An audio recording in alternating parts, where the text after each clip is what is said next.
খ্রিস্টান, বৌদ্ধ, তাদের ধর্মীয় কারণে তাদের উপাসনালয় যত খুশি মূর্তি বানাক, ইসলামের কোনো আপত্তি নাই। সুবহানাল্লাহ বলবেন না?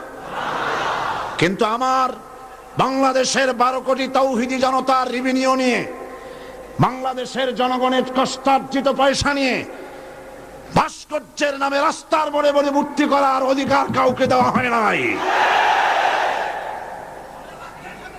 এই মূর্তি রাসূল ভেঙেছেন, আর মুসলমান দেশে মূর্তি তৈরি হচ্ছে, আর লক্ষ লক্ষ মুসলমান চুপ করে বসে আছে। এই ঈমানের কোনো দাম নাই।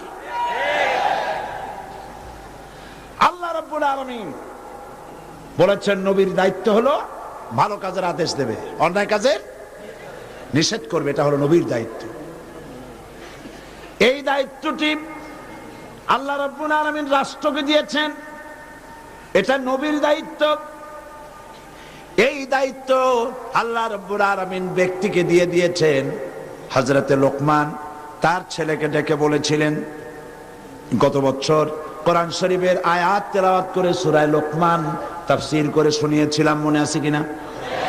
হযরতে লোকমান তার ছেলেকে ডেকে বলেছেন, ইয়া বুনাইয়া আকিমিস সালাত ওয়া আমুর বিল মারুফি ওয়ানহা আনিল মুনকার ওয়াসবির আলা মা আসাবাক ইন্না যালিকা মিন আজমিল উমুর।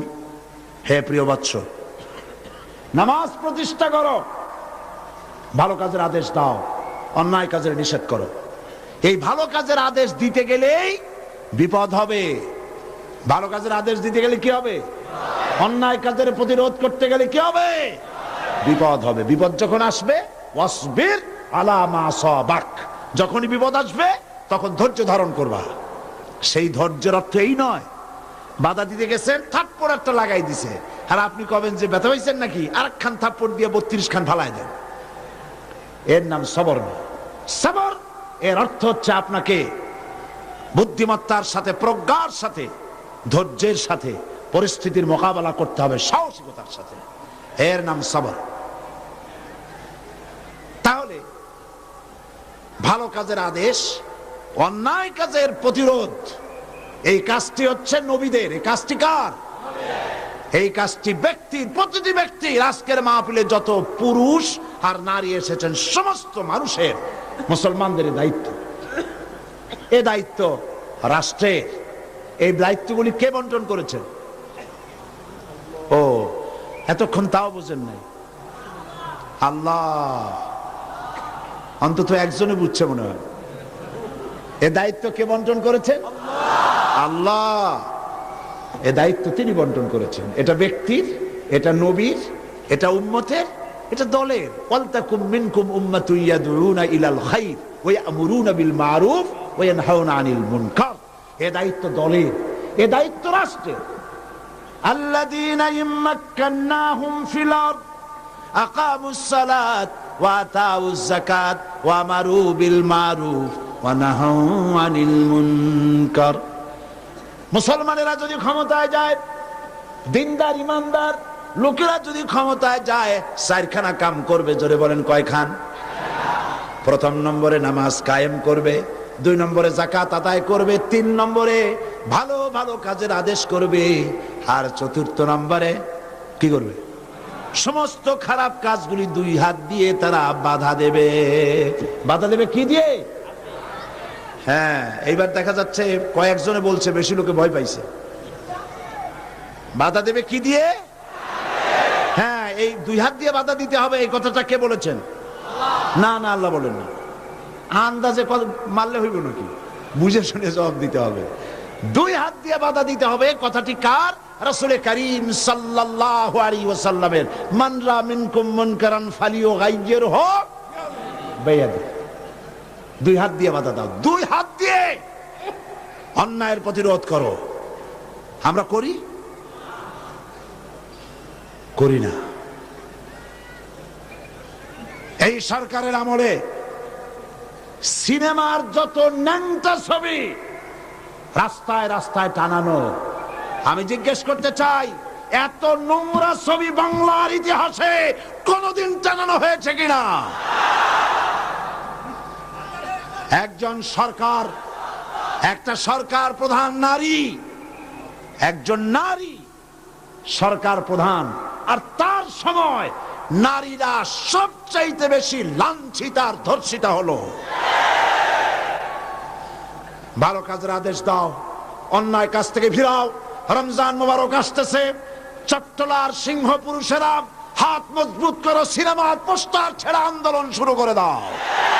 কোন সিনেমায় নগ্ন ছবি থাকতে পারবে না, কোন রাস্তায় নগ্ন ছবি থাকতে পারবে না।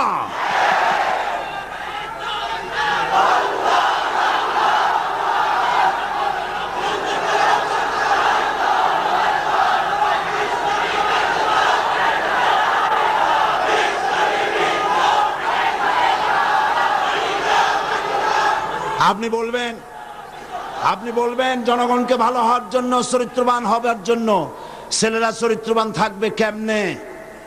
রাত 2টোর পরে ডিশ এন্টিনার মাধ্যমে নীল ছবি প্রদর্শিত হয়, ডিশ এন্টিনা দিয়ে। এই ডিশ এন্টিনার এই পারমিশন কে দিল?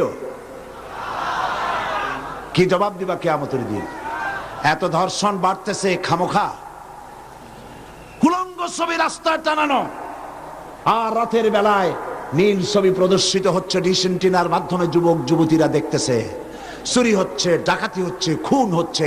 বাংলাদেশ হাবিয়া দোজকে পরিণত হয়ে গেছে। আমি মুসলমানদের যেই দলের হন, যত মানুষ এখানে এসেছেন, সকলের বিবেকের কাছে দাবি করি, সকলের বিবেকের কাছে আপিল করি। টেলিভিশনে একটা অনুষ্ঠান দেখায় না, জাতির বিবেকের কাছে প্রশ্ন? জাতির বিবেকের কাছে প্রশ্ন করে লাভ নাই, সরকারের বিবেকের কাছে প্রশ্ন করতে চাই। এই ডিশ এন্টিনা বন্ধ করো, সিনেমার নোংরামি বন্ধ করো, নইলে তোমাকে ক্ষমতা থেকে দড়ি বেঁধে টেনে বঙ্গোপসাগরে নিক্ষেপ করা হবে।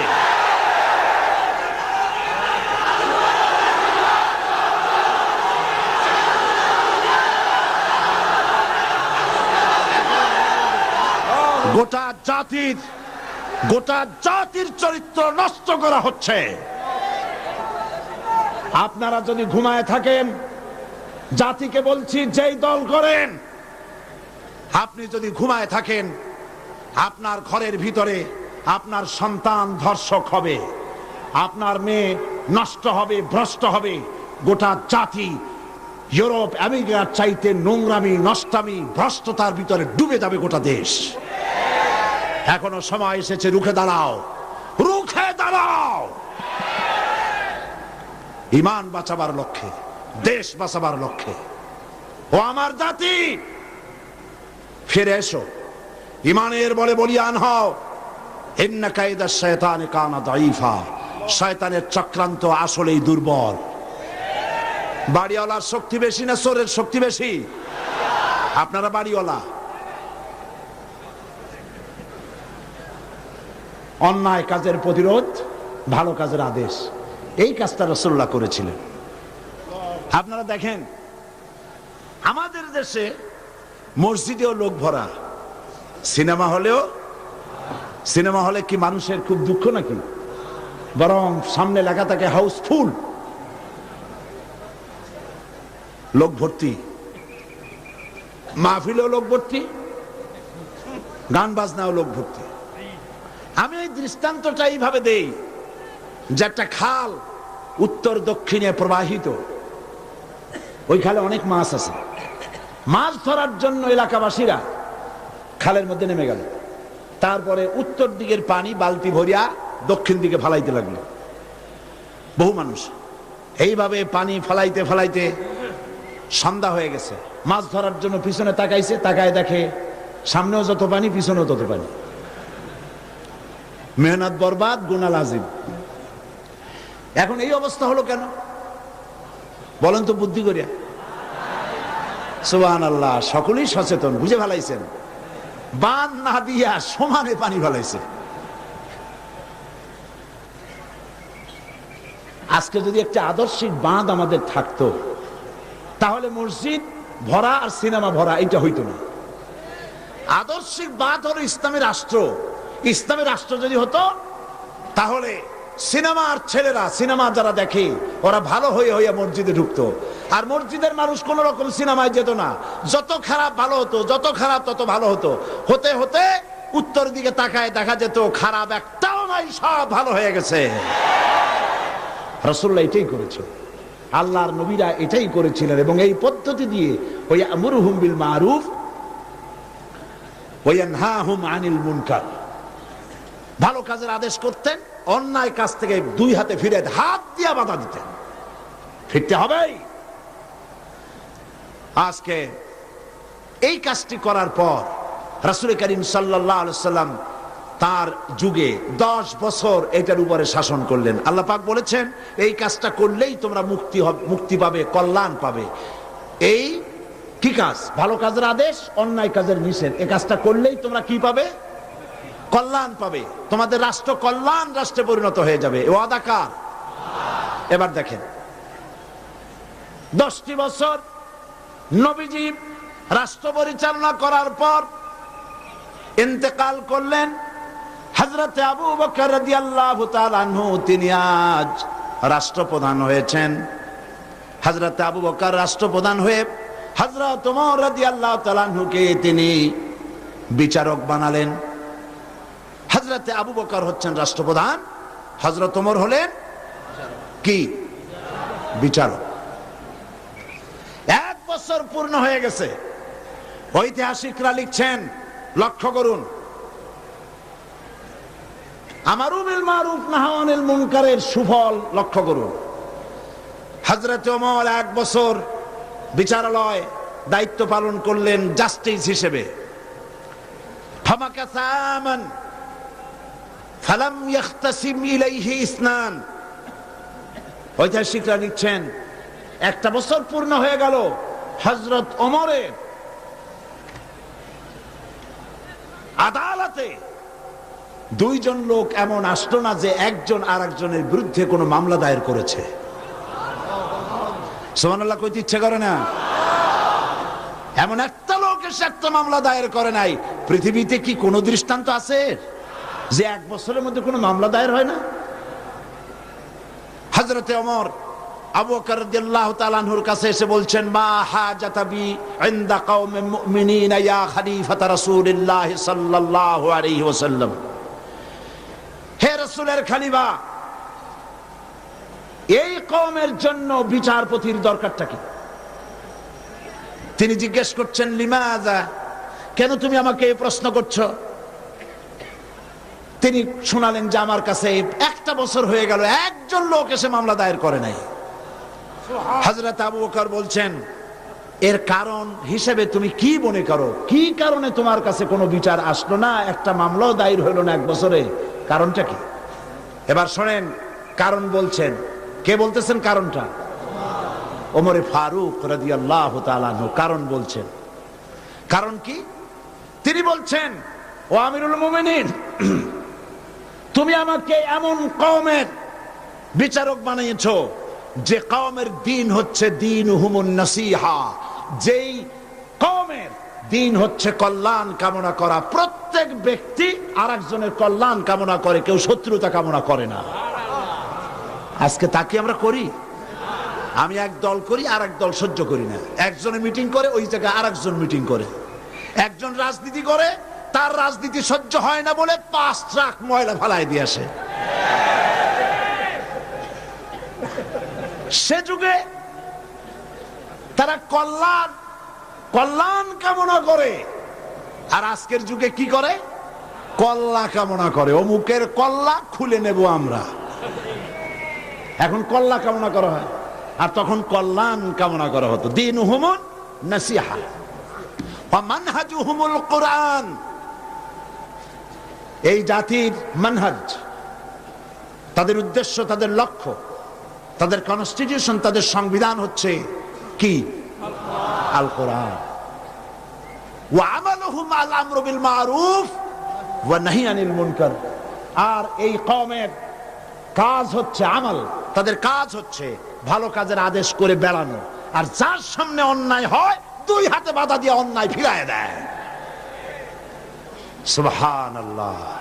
ওয়া আমালুহুম আল-আমরু বিল মারুফ ওয়া নাহয়ু আনিল মুনকার। এখানেই শেষ নয়। ও আমিরুল মুমিনিন, আপনি আমাকে এমন এক কওমের বিচারক বানিয়েছেন যেই কওমের জনগণের অবস্থা কি জানেন? ওয়াইদা আহাদুহুম মারিদু আদুহু, এদের মধ্যে একজন যদি অসুস্থ হয়, অনেক মানুষ হাদিয়া, ফল, ফ্রুটস ইত্যাদি হাদিয়া নিয়ে তার কাছে গিয়ে হাজির হয়। ভাই কেমন আছেন? আল্লাহ আপনার ভালো করুক। হাতে মুখে হাত বুলায় দেয়, মাথায় হাত বুলায় দেয়। এই শুশ্রূষায় 12 অসুখ ভালো হয়ে যায়। ওয়াইজাফতাকারা নাসারুহু, আর যখন তো তাদের মধ্য থেকে কেউ ফকির হয়, গরিব হয়, সাহায্য করার জন্য লোকেরা এগিয়ে আসে। 50 টাকার দরকার, 2000 টাকা চলে আসছে। বাড়িতে চাল দিতে পারে না, বিল্ডিং এর ছাদ দেওয়ার মতো পয়সা চলে আসছে। ওয়াইজাহতাজা সাদুহু, আর যখন কারো কিছু প্রয়োজন হয়, সেই প্রয়োজন মিটাবার জন্য চতুর্দিক থেকে লোকেরা এসে হাজির হয়ে যায়।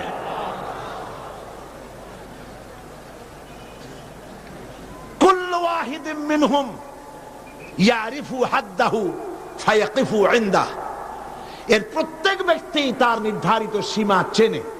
যেখানে আল্লাহ রাব্বুল আলামিন যে জিনিসকে হারাম করেছেন, ওই হারামের বর্ডারে গিয়ে দাঁড়ায় যায়, হারামকে ক্রস করে না। ফায়াকিফু ইনদাহ, সেখানে দাঁড়িয়ে যায়। ফাফিমা হুম ইয়াখতাসিমুনা ইলাইয়া ইয়া খলিফাতা রাসূলিল্লাহ সাল্লাল্লাহু আলাইহি ওয়াসাল্লাম। সুতরাং এই জাতির জন্য বিচারকের দরকারটা কি? খামোখা সারাদিন আমি বসে থাকি, বিচারকের কোনো দরকার নাই। আহারে সুবহানাল্লাহ বলতে পারলেন না? রাসূলুল্লাহ এই সমাজ তৈরি করেছিলেন। এই সমাজ জাতীয়তাবাদ, উগ্র জাতীয়তাবাদের মধ্য দিয়ে, সমাজতন্ত্রের মধ্য দিয়ে, ধর্ম নিরপেক্ষ মতবাদের মধ্য দিয়ে, আল্লাহর কসম এই সমাজের চেহারা আপনারা দেখতে পারবেন না।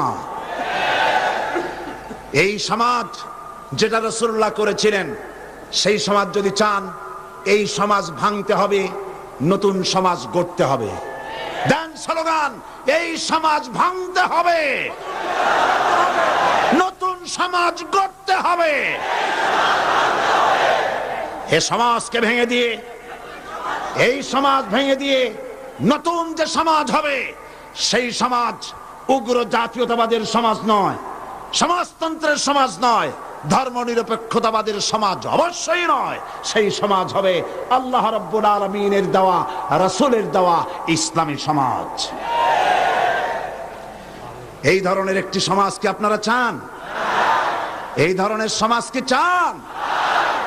সেই ধরনের সমাজ প্রতিষ্ঠার জন্য কোরআনে কারীম বুঝতে হবে, রাসূলের প্রতি ঈমান মজবুত হতে হবে। রাসূল রাষ্ট্রপতি ছিলেন এবং তাম পৃথিবীতে তাকে দিয়ে আল্লাহ পাক রিসালাতের দায়িত্ব কমপ্লিট করে দিয়েছেন। এখন বলতে চাই, এই রাসূলের পরে আর কোন রাসূল আসবে না। এটা আকীদার ব্যাপার। কোন মুসলমান যদি এই আলোচনা থেকে নিজেকে বঞ্চিত করেন, তাহলে বলার কিছু নাই। এটি গুরুত্বপূর্ণ আলোচনা। খাতমে নবুয়ত, বিগত কয়েক যুগ ধরে ইসলামের বিরুদ্ধে যেসব ফিতনার উদ্ভব হয়েছে, তার মধ্যে নতুন নবুয়তের দাবি হচ্ছে একটি মারাত্মক ষড়যন্ত্র। এ ব্যাপারে খাতমে নবুয়তের বিশ্বাসের তাৎপর্য, গুরুত্ব অনুধাবন করা রিসালাতের অপরিহার্য দাবি।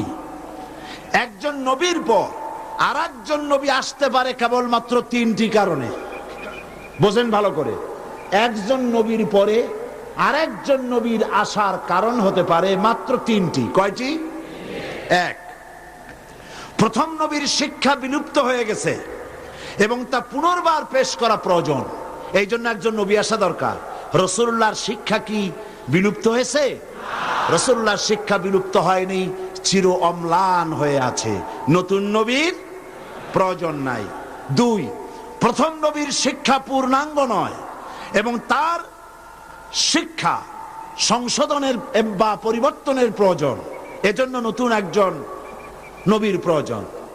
রাসূল করিম সাল্লাল্লাহু আলাইহি ওয়াসাল্লামের শিক্ষা কি পূর্ণাঙ্গ নয়? তা কি সংশোধন এবং পরিবর্তনের কোনো প্রয়োজন আছে? 3, প্রথম নবীর শিক্ষা একটি জাতির জন্য সীমাবদ্ধ, অন্যান্য জাতির জন্য আর একজন নবী দরকার।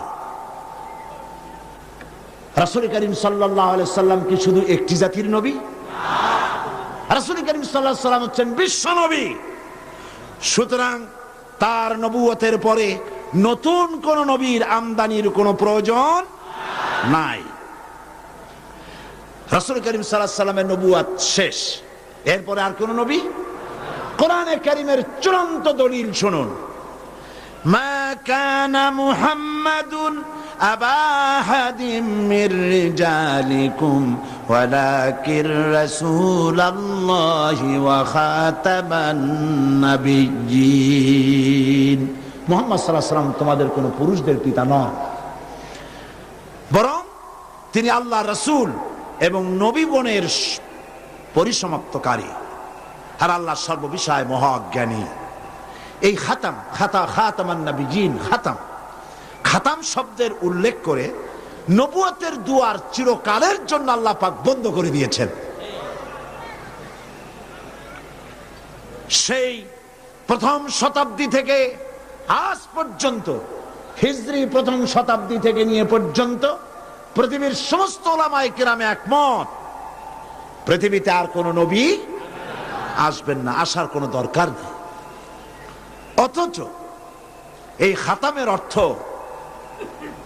নতুন নবী, ভণ্ড নবী, মিথ্যা দাবিদার নবী, পৃথিবীর নিকৃষ্ট শয়তান গোলাম মোহাম্মদ কাদিয়ানী, আল্লাহর জাহান্নামের আগুন তার কবরে অনন্তকাল জ্বলতে থাকুক।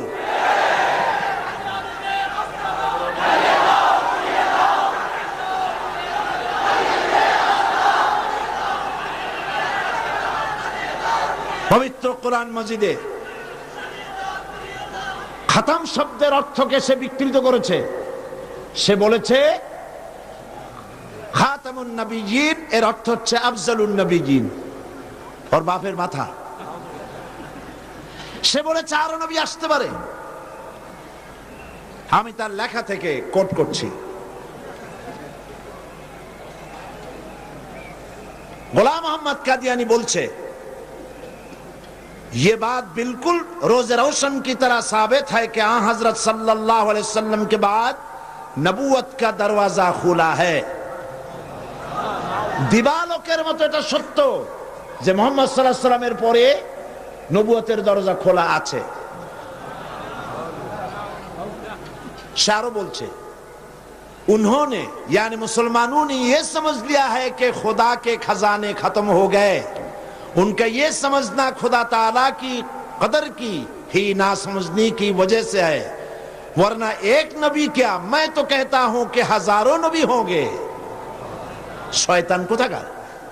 সে বলছে যারা বলে, অর্থাৎ মুসলমানেরা বলে আর কোন নবী আসবে না, এই কথা বলে তারা আল্লাহর ক্ষমতাকে সীমাবদ্ধ করতে চায়। আমি তো বলি এক নবী কেন, হাজার হাজার নবী আসতে পারে। তার বই আনোয়ারে খেলাফত 62 পৃষ্ঠা, সেখানে সে লিখছে, अगर मेरी गर्दान के दोनों तरफ तलवार भी रख दी जाए बाद और मुझे कहा जाए कि तुम ये कहो कि हजरत सल्लल्लाहु अलैहि वसल्लम के बाद कोई नबी नहीं आएगा, तो मैं उसे जरूर कहूंगा कि तू झूठा है, कज़्ज़ाब है, आपके बाद नबी आ सकते हैं और जरूर आ सकते हैं। সে বলছে আমার গর্দানের দুই দিকে যদি তরবারি ধরা হয় আর যদি বলা হয় যে নবী আর আসবে না মুহাম্মদ সাল্লাল্লাহু আলাইহি ওয়াসাল্লামের পরে, আমার গর্দান উড়ে যেতে পারে, তারপরেও আমি বলবো মুহাম্মদ সাল্লাল্লাহু আলাইহি ওয়াসাল্লামের পরে আরো নবী আসতে পারে। এবার ধরুন গোলাম মোহাম্মদ কাদিয়ানী তার বইয়ের মধ্যে লিখছে, कुल मुसलमान जो हजरत मसीह मऊद की बायात में शामिल नहीं हुए, खा उन्होंने हजरत मसीह मऊद का नाम भी नहीं सुना, वो काफिर है और दायरा इस्लाम से खारिज है। গোলাম মোহাম্মদ কাদিয়ানী তার আয়নায়ে সাদাকাত বইয়ের মধ্যে লিখছেন যে গোলাম মোহাম্মদকে যারা নবী মানে না অথবা তার নাম যারা শোনে নাই তারাও কাফের। নাউযুবিল্লাহি মিন যালিক। এরপরে শারু লিখছে মুসলমানদের ছেলে মেয়েরাও কাফের। তার বই আনোয়ারে খেলাফত 93 পৃষ্ঠায় লিখছে, अगर किसी गैर अहमदी का छोटा बच्चा मर जाए तो उसका जनाजा क्यों नहीं पढ़ा जाए? वो तो मसीह मऊद का मुनकर नहीं। मैं ये सवाल करने वाले से पूछता हूं कि अगर ये बात दुरुस्त है तो फिर हिंदुओं और ईसाइयों के बच्चों का जनाजा क्यों नहीं पढ़ा जाता है? দেখছেন কত বড় উল্লুক। সে বলছে যে মুসলমানদের বাচ্চাদের জানাজা পড়া যাবে না কেন, প্রশ্ন করা হয়েছে তাকে। সে বলছে যে মুসলমানদের জানাজা কেন পড়বো, মুসলমানদের বাচ্চাদের জানাজা কেন পড়বো? হিন্দু এবং খ্রিস্টানদের বাচ্চাদের তো আমরা জানাজা পড়ি না, সুতরাং মুসলমানদের বাচ্চারাও যখন ঈসাই আমাদেরকে যখন মানে না, গোলাম মোহাম্মদকে নবী মানে না, সুতরাং সেও কাফের, তার জানাজা পড়া যাবে না। এইভাবে তার বইপত্রের মধ্যে অনেক কথা সে লিখেছে। এমনকি কথাও লিখেছে যে আমি স্বপ্নে দেখেছি আল্লাহ আমার সামনে এক যুবকের রূপ ধারণ করে এসেছেন, আর আমি এক যুবতী নারী হিসাবে তার সামনে দাঁড়ালাম। তিনি রাতে আমাকে ব্যবহার করলেন এবং তার দ্বারা আমি গর্ভবতী হয়ে আমি ঈসা মসিহে রূপান্তরিত হলাম। নাউজুবিল্লাহ। এই শয়তানের কবরে দোজখের আগুন জ্বলুক। ওকে যারা নবী বলে মানে তারা কাফের।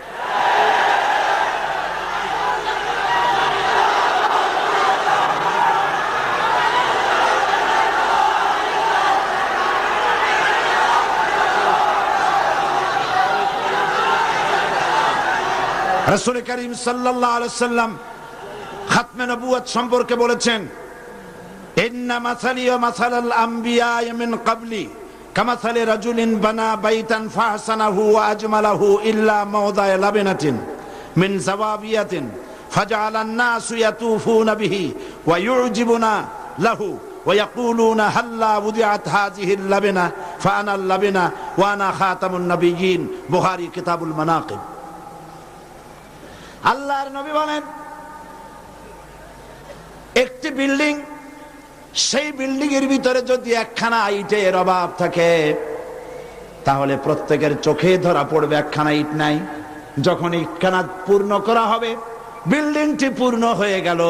নবীজি বলেন নবুয়তের ইমারতে একখানা ইটের অভাব ছিল, রব্বুল আলামিন আমাকে সেই ইট হিসাবে জায়গা পূর্ণ করে নবুয়তের ইমারতকে কমপ্লিট করে দিয়েছেন। রাসূলুল্লাহ সাল্লাল্লাহু আলাইহি ওয়াসাল্লাম আন্না রিসালাতা ওয়ান নবুওয়াতা কাদ ইনকাতাত ফালা রাসূলা বাদি ওয়ালা নবুওয়া। রাসূল করিম সাল্লাল্লাহু আলাইহি ওয়াসাল্লাম বলেছেন রিসালাত এবং নবুয়তের দরজা কাট হয়ে গেছে, নতুন করে কোন নবী বা রাসূল পৃথিবীতে আর আসবে না। قال النبي صلى الله عليه وسلم لو كان بعدي نبي لكان عمر بن الخطاب رضي الله تعالى عنه।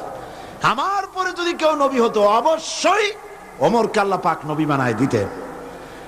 قال رسول الله صلى الله عليه وسلم لا نبي بعدي ولا امه بعد امتي। আমার পরে আর কোন নবী নাই, আমার উম্মতের পরে আর কোন উম্মত নাই। রাসূল করিম সাল্লাল্লাহু আলাইহি ওয়াসাল্লাম বলেছেন আন সাওবান রাদিয়াল্লাহু তাআলা আনহু আন্নাহু قال قال رسول الله صلى الله عليه وسلم وأنه سيكون في أمتي 30 كذبون كلهم يزعم أنه نبي وأنا خاتم النبيين لا نبي بعدي। رواه أبو داود كتاب الفتن। আবু দাউদ শরীফে এসেছে রাসূল করিম সাল্লাল্লাহু আলাইহি ওয়াসাল্লাম বলেছেন আমার পরে 30 জন মিথ্যাবাদী নবুয়তের দাবি করবে। মিথ্যাবাদী, কাযযাব, দাজ্জাল। অথচ আমার পরে আমি শেষ নবী, আমার পরে আর কোন নবী আসবে না। রাসূলুল্লাহ সাল্লাল্লাহু আলাইহি ওয়াসাল্লামের জীবনের শেষ ভাগে মুসাইলামা কাযযাব মিথ্যা নবুয়তের দাবি করলো। রাসূলের পরে যদি আর কোন নবী আসার গুঞ্জাইশ থাকতো তাহলে আপনারা বলেন হুজুরের ইন্তেকালের পর সর্বপ্রথম যে যুদ্ধ হলো সেটা তো এই যুদ্ধই ছিল। মুসাইলামা কাযযাবকে গ্রেফতার করার জন্য, তার বিরুদ্ধে যুদ্ধ করার জন্য সমস্ত সাহাবায়ে কেরাম এক হয়ে গিয়েছিলেন। রাসূলের পরে আর কেউ নবী হবে এটা যদি বৈধ হতো তাহলে সাহাবায়ে কেরাম এই যুদ্ধে যেতেন না, ঠিক কিনা? তার বিরুদ্ধে যুদ্ধ করেছেন। সেই বেটা নবুয়তের দাবি করছে, লোকেরা কয় আপনি তো খালি নবী নবী করেন, তা আপনার ওহী কই? কয় যে দেখো কেবল না নবী হইলাম, একটু অপেক্ষা তো করবা। হ্যাঁ জিবরাইল আসুক। কয়েকদিন পর কয় যে জিবরাইল আসছিল আজকে। তারপর কি সূরা পাইলেন? কয় যে সূরা একখান পাইছে। সূরা কয় শোনান আমাদেরকে। তো উম্মত তো কিছু পাবেই, উম্মত পাবে না? এখনো কেউ দাবি করুক নবী, দেখবেন কিছু উম্মত পেয়ে যাবে। পাগল ছাগলের তো অভাব নাই, ঠিক কিনা? তা না হলে গোসল শরীফের পানি মানুষে খাইতে পারে? নাউজুবিল্লাহ কোন একজন পীর হয়, ওনার একটা গোসল শরীফ হবে, গোসলের পানি শরীরের যত জায়গা ধুইয়া পড়লো, নাউজুবিল্লাহ, এইগুলা মানুষে খায়। সুতরাং পাগল ছাগলের অভাব নাই। পাগল ছাগল আছে, কিছু উম্মত পাইয়া গেছে। উম্মতেরা কয় সূরা কই? কয় পাইছি সূরা। সূরা একটা শোনাই দিল, ইন্না আ'তাইনাকাল আকা ফাসাল্লি লিরাব্বিকা ওয়াজআক ইন্না শানিয়াকা হুয়াল আবলাক। উম্মতেরা কয় যে তো মহামরণ, এ কি সূরায় পড়তে গেলে তো কাশি আসে। আর অর্থ কি? রাসূলুল্লাহর উপরে যে সূরা নাজিল হয়েছে সুবহানাল্লাহ, তা শুনলে চোখ দিয়া পানি পড়ে। আর এটা সূরা হইল, অর্থটা কি? আমি তোমাকে নিশ্চয়ই হুতুম পেশা দান করেছি, সুতরাং তোমার রবের উদ্দেশ্যে চিৎকার মারো, তোমার শত্রুরা শ্বেত এবং কালো বর্ণের হবে। এটা হইল কি? আগা নাই মাথা নাই, তো হইল কি?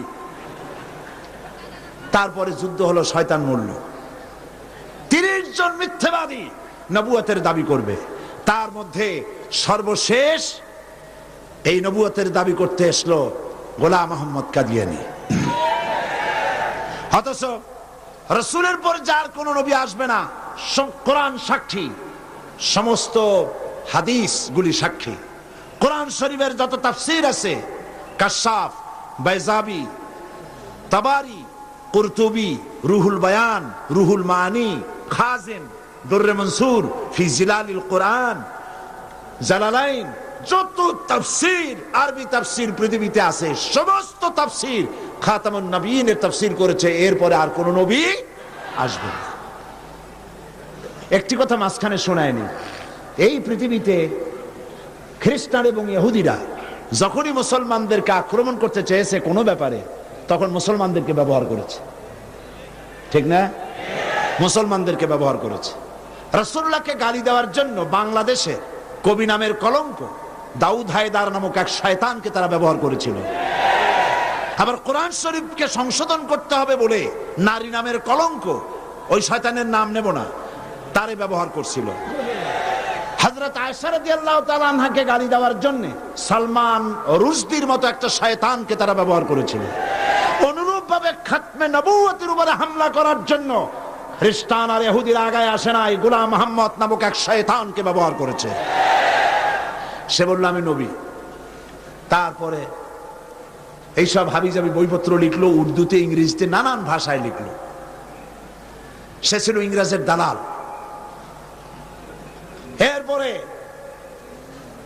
আরেকটি কথা হচ্ছে, ইমাম আযম রাহমাতুল্লাহ আলাইহি বলেছেন, আপনারা বিরক্ত হচ্ছেন না তো? ইমাম আযম রাহমাতুল্লাহ আলাইহি বলেছেন, মুহাম্মদ সাল্লাল্লাহু আলাইহি ওয়াসাল্লামের পরে যদি কেউ নবুয়তের দাবি করে, তার কাছে দলিল চাওয়া যাবে না, যে তুমি যে নবী তার দলিল কি দাও। এই দলিল চাওয়া গোমরাহি, কুফরি। কারণ তুমি প্রমাণ করেছো সে যদি দলিল দিতে পারে তাহলে তার নবুয়ত তুমি মানবা। নাউজুবিল্লাহ। মাওলানা আতাউল্লাহ শাহ বুখারী রাহমাতুল্লাহ আলাইহি সেই যুগের শ্রেষ্ঠ আলেম, তিনি তার কাছে গিয়ে বলছেন, এ গোলাম, নবুয়তের দাবি করো, শক্তি পাও কই? কয় শক্তি দিছে আমার কোরআন শরীফ। কোথায় আছে? কয় কোরআন শরীফে আছে না, সূরা আস-সফের মধ্যে আমাকে বলা হয়েছে ঈসা আলাইহিস সালাম আমার ব্যাপারে বলেছেন, ইয়াতি মিন বাদ ইসমুহু আহমদ, আমার পরে একজন আসবেন তার নাম হবে আহমদ, আমি সেই আহমদ। মাওলানা বুখারী বললেন, ঈসা আলাইহিস সালাম যার কথা বলে গেছেন তার নাম আহমদ, আর তোর নাম হচ্ছে গোলাম আহমদ। তার অর্থ হচ্ছে ঈসা আলাইহিস সালাম যে আহমদের কথা বলেছেন সেই আহমদের তুই গোলাম। গোলাম আহমদ বলছে, এটা তো খুব মুশকিল হয়ে গেল। তাহলে আমি আমার নামের প্রথম শব্দ বাদ দিয়ে দিলাম, গোলাম বাদ দিলাম, আজ থেকে আহমদ হয়ে গেলাম। এখন কি করবেন? মৌলানা বলছেন বহুত ঠিক। তোমার ফতোয়া দিয়ে আমি বলতে চাই, নামের প্রথম অংশ বাদ দেওয়া যদি জায়েজ হয়, তুমি যেমন বাদ দিছো আমারটাও বাদ দিলাম। আমার নাম আতা আল্লাহ, আমার নামের আতা বাদ দিলাম। আমার নামের আতা বাদ দিলে আমি আল্লাহ হই, আর আমি আল্লাহ হয়ে কই তোর মতো গাধারে আমি নবুয়ত দেই নাই। এরপর এই শয়তানের মউত হলো, উম্মতেরা তালাশ করে পায় না, 3 দিন খোঁজ নাই, নবী গেল কই। খুঁজতে খুঁজতে টয়লেটের মধ্যে দিয়া গন্ধের জ্বালায় অস্থির, যাইয়া দেখে টয়লেটে যা থাকে খাইয়া পেট ফুলাইয়া শয়তান মরে রইছে। নাউজুবিল্লাহ। এই গোলাম মোহাম্মদ কাদিয়ানী কাফের। আমি বুঝতে পারি না মানুষের কেন হুঁশ হয় না। দুনিয়ার কোন আলেম, কাদিয়ানী সম্প্রদায়ের মধ্যে কোন আলেম নাই, কোন আলেম নাই, একজন আলেমও নাই। এদেরকে খ্রিস্টানেরা পোষে, আর পোষে আমার দেশের সরকার। তা না হলে পরে আমি সরকারকে বলতে চাই, তোমরা যদি মুহাম্মদ সাল্লাল্লাহু আলাইহি ওয়াসাল্লামকে শেষ নবী মানো, তাহলে গোলাম মোহাম্মদকে নন মুসলিম মাইনরিটি কাফের বলতে বাধা কোথায়? তার অর্থই হচ্ছে তোমরা সহনশীল, গোলাম মোহাম্মদ কাদিয়ানী আর কাদিয়ানীদের কাছ থেকে অর্থ পেয়ে, বৃত্ত পেয়ে তাদের প্রতি সহনশীল হয়েছ।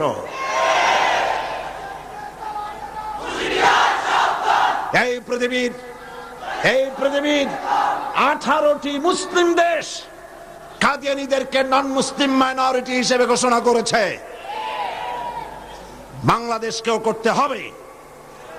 সেই সৌভাগ্য এই পোড়া কপাইলা সরকারের আছে কিনা আমি জানি না। বাংলাদেশের সমস্ত আলেম, সমস্ত পীর সব একমত, হিন্দুরা যেভাবে দেশে বাস করে স্বাধীন নাগরিক হিসেবে, বৌদ্ধ খ্রিস্টানরা যেভাবে বাস করে এবং নাগরিক সুবিধা গ্রহণ করে, কাদিয়ানীরাও সেভাবে নাগরিক সুবিধা ভোগ করবে। তবে নন মুসলিম মাইনরিটি হিসেবে ভোগ করতে হবে, মুসলমান নামে ভোগ করতে পারবে না। এবং কোন কাদিয়ানীর মসজিদ থাকবে না।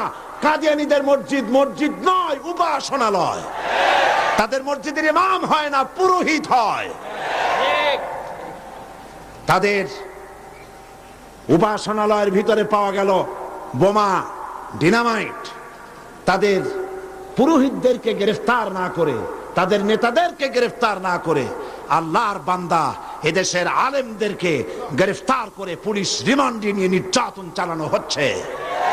মনে রেখো, আল্লাহ বলেন, ওয়ায়ামুদ্দুহুম ফি তুগয়ানিহিম ইয়ামাহুন, আমি সীমা লঙ্ঘনকারীদেরকে ঢিল দেই, দেখি কদ্দূর পারো।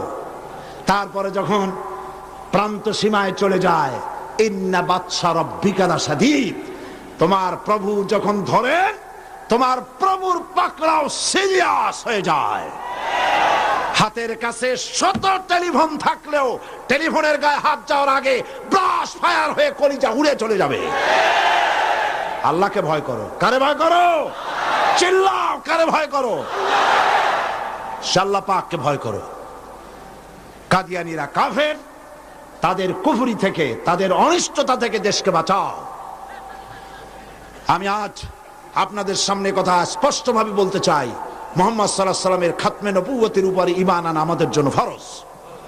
হুজুরের পরে আর কোন নবী আসবে না। আমার কথার ভুল অর্থ করার কোনো সুযোগ নাই, স্পষ্ট কথা বলছি। আমি আপনাদেরকে আরজ করব, আগামীকাল এই আয়াতের বাকি অংশ আপনাদের সামনে পেশ করব ইনশাআল্লাহ। মুনাজাতের জন্য সব মুসলমান যার যার জায়গায় 1 সেকেন্ডের ভিতরে বসে পড়ো। এত বড় মাহফিলের মুনাজাত কেউ নষ্ট করবেন না। সবাইকে বসতে বলেছি, দাঁড়ানো লোকেরা সবাই বসুন, আর জোরে সোরে জিকির করেন সুবহানাল্লাহ, আলহামদুলিল্লাহ। 6 জন মুসলিম।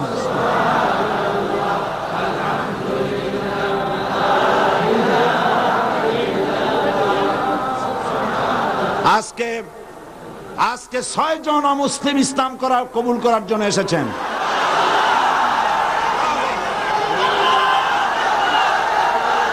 আমি আর একটা কথা শোনাই, আর একটি কথা শুনুন, থামেন। আর একটি কথা শোনেন, মুনাজাতের কথা শুনে প্রত্যেক দিন যারা হাঁটেন, আমি তাদেরকে অনুরোধ করবো, আল্লাহর রাস্তায় আগামীকাল মাহফিলের ভেতরে ঢুকবেন না। মেহেরবানি করে মাহফিলের চতুর্দিকে থাকবেন, যাতে মুনাজাতের নাম শুনলেই আপনারা দৌড় মারতে পারেন। আল্লাহর রাস্তার ভিতরে ঢুকবেন না। হাজার হাজার মানুষ পাড়ায় আপনারা যান, আপনাদের লজ্জা হওয়া উচিত। সবাই জিকির করেন সুবহানাল্লাহ।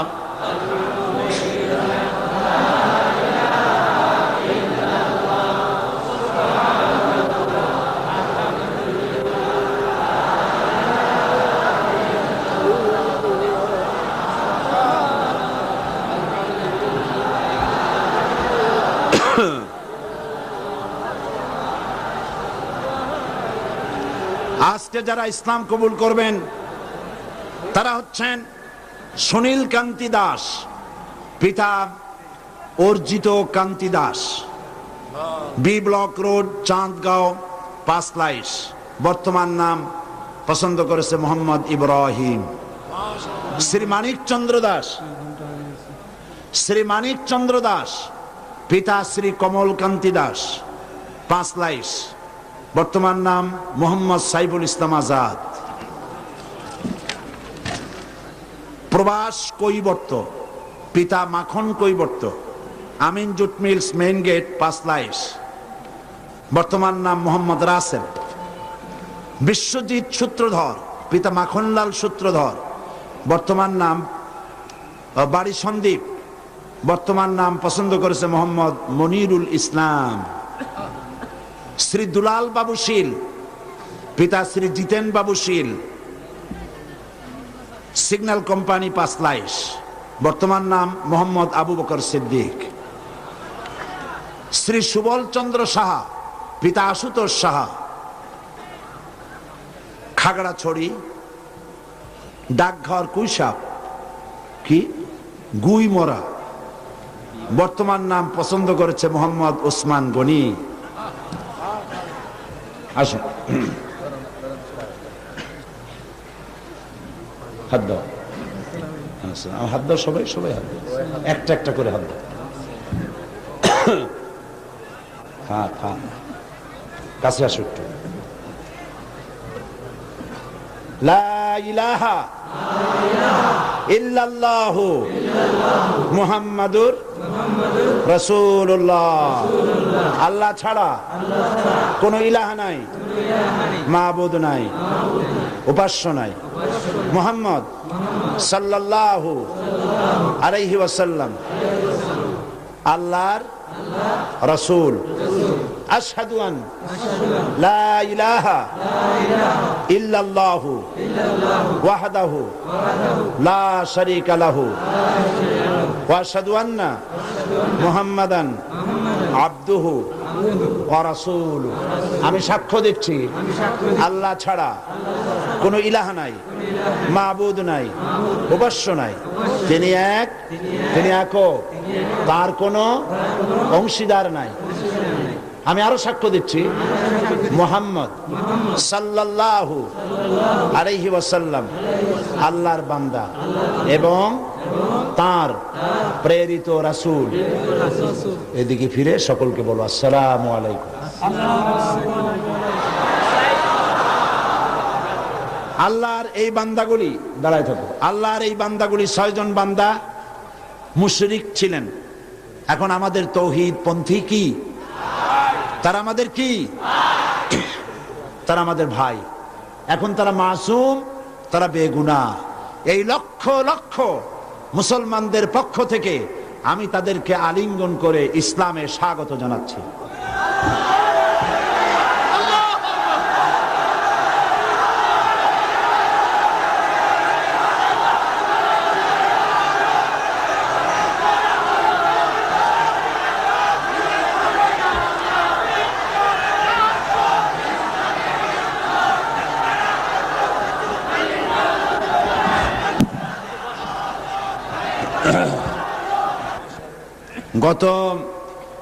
গতদিন মহিলা মাহফিল কবে হয়েছিল?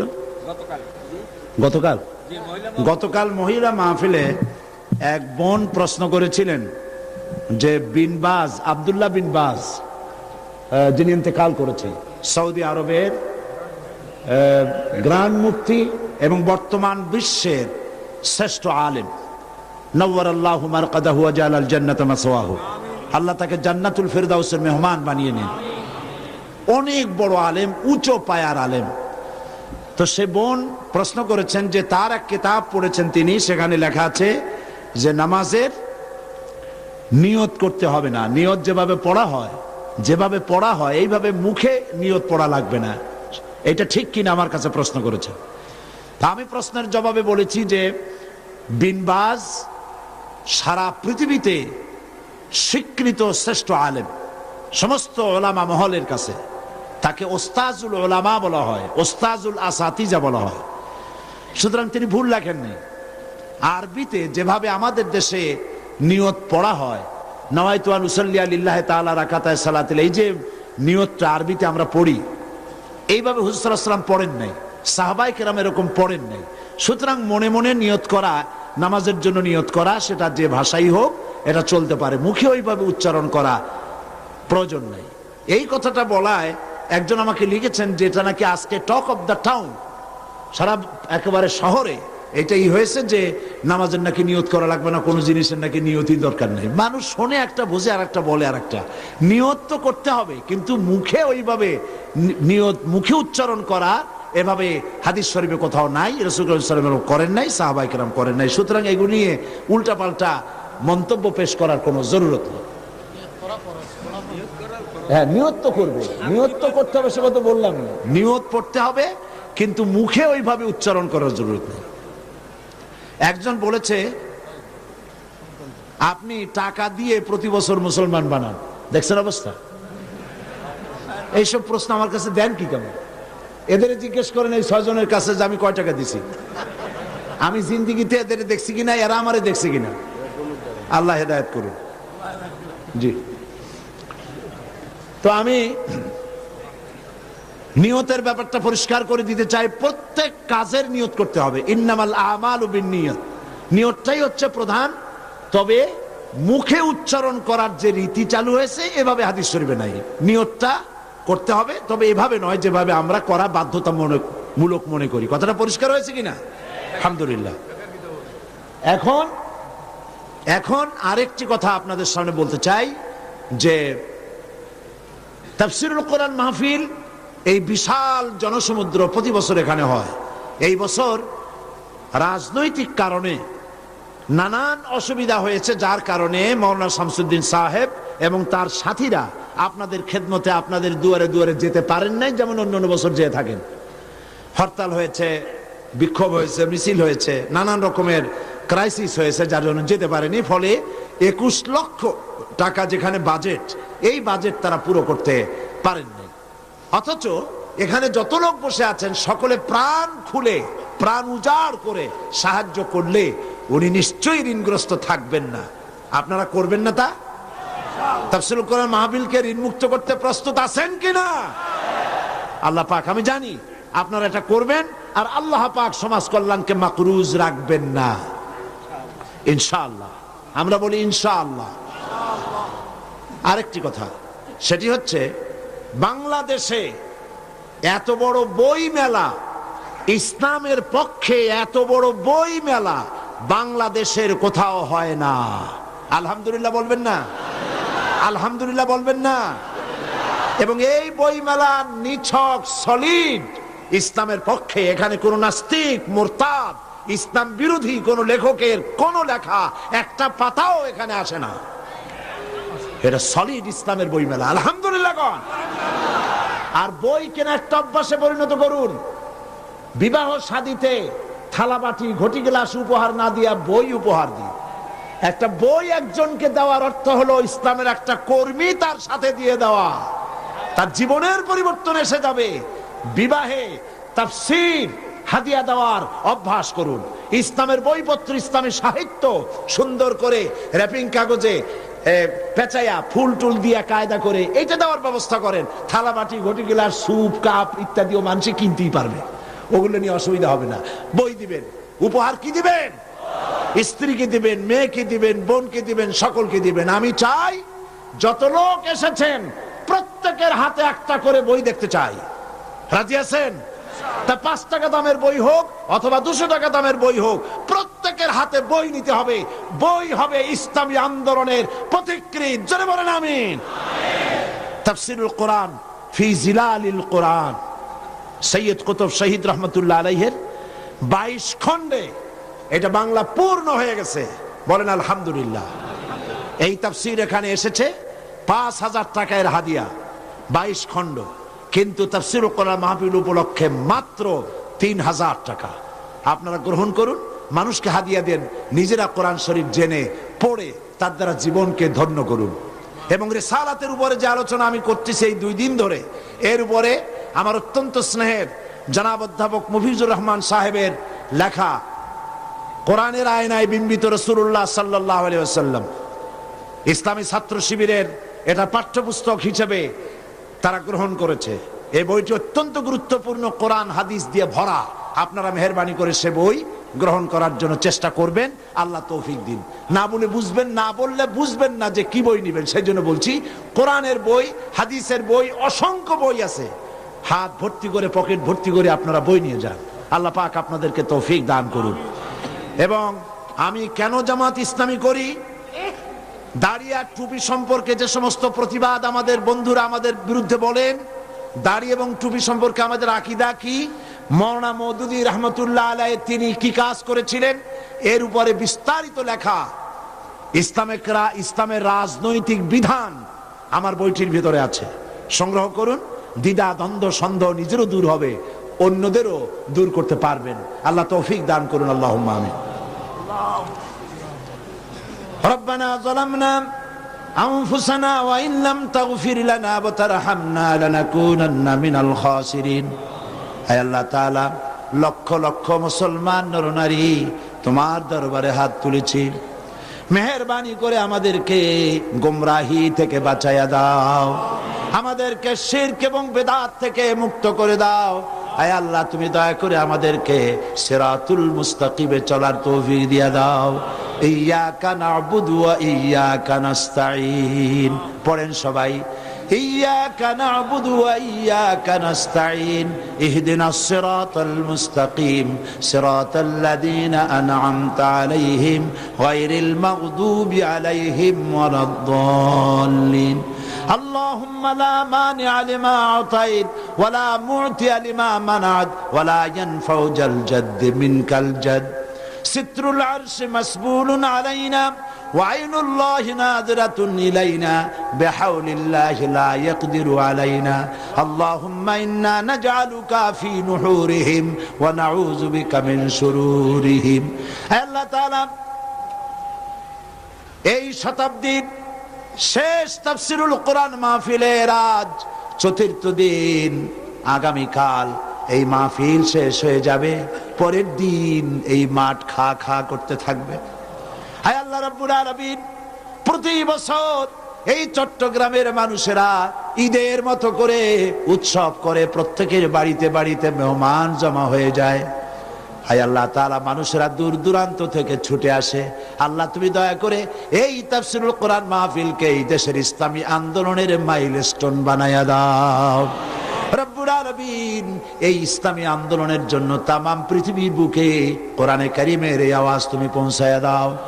খাতমে নবুয়তের উপরে যে আলোচনা আমরা করলাম, এর উপরে আমাদের আকীদা মজবুত করে দাও। হায় আল্লাহ, কাদিয়ানী সম্প্রদায়কে আল্লাহ তুমি হেদায়েত করে দাও রব্বুল আলামিন। তাদেরকে এই বাংলাদেশে তারা যে মুসলমানদের বিরুদ্ধে ষড়যন্ত্র করছে, তার মোকাবেলায় আল্লাহ তুমি দয়া করে মুসলমানদেরকে সাহায্য করো রব্বুল আলামিন। আগামীকাল আখেরি মোনাজাতে তোমার বান্দা বান্দীদেরকে চতুর্দিক থেকে মিছিল সহকারে তোমার নামের স্লোগান দিতে দিতে মানুষের উত্তাল ঢেউ এই জায়গায় তুমি সব পৌঁছাইয়া দিও। এই মাঠ তোমার বান্দাদের পদভারে শেষ দিনে সংকীর্ণ হয়ে যায়। আল্লাহ, তুমি আপন কুদরতে এই মাঠকে বড় করে মানুষের ব্যবস্থা করে দিও রব্বুল আলামিন। তোমার কুদরতি নিজাম দিয়ে এই মাহফিল পরিচালনা করে দিও। হায় আল্লাহ পাক, এই মাহফিলে জাতি, ধর্ম, দল, মত নির্বিশেষে লোকেরা তোমার কোরআন শুনতে আসেন। আল্লাহ পাক তোমার কাছে বিনীতভাবে ফরিয়াদ করি, যেই দলের লোক হোক না কেন, কোরআনের হেদায়েত সকলের নসিবে তুমি দিয়ে দিও রব্বুল আলামিন। তুমি দয়া করে আগামীকাল যে আলোচনা করলে মানুষের জন্য হেদায়েত নসিব হবে, সেই আলোচনা আল্লাহ তুমি আলোচকদের মুখে এনে দিও। হে আল্লাহ রব্বুল আলামিন, এই মাহফিলে দয়া করে মেহেরবানি করে যত লোকে টাকা দিয়েছে আর দেবে, আল্লাহ তুমি সকলকে মেহেরবানি করে এই সমাজ কল্যাণকে সাহায্য করার তৌফিক দান করে দিও। ইসলামী বই পুস্তক যারা নিয়ে এসেছেন কষ্ট করে, আল্লাহ তাদের কামাইতে বরকত দান করে দিও। ইসলামের এই জিহাদে অংশ নিয়েছেন লিখুনি দিয়ে, কলম দিয়ে যারা, আল্লাহ তুমি তাদের প্রতি রহম করো। সমস্ত মুসলিম জনগণকে কোরআন হাদিস আর ইসলামী সাহিত্য কিনে পড়ে সেই অনুযায়ী আমল করার তৌফিক দিয়ে দিও। ربنا تقبل منا إنك أنت السميع العليم وتب علينا إنك أنت التواب الرحيم سبحان ربك رب العزة عما يصفون وسلام على المرسلين الحمد لله رب العالمين واجعل آخر كلمة عند الموت لا إله إلا الله محمد رسول الله السلام عليكم ورحمة الله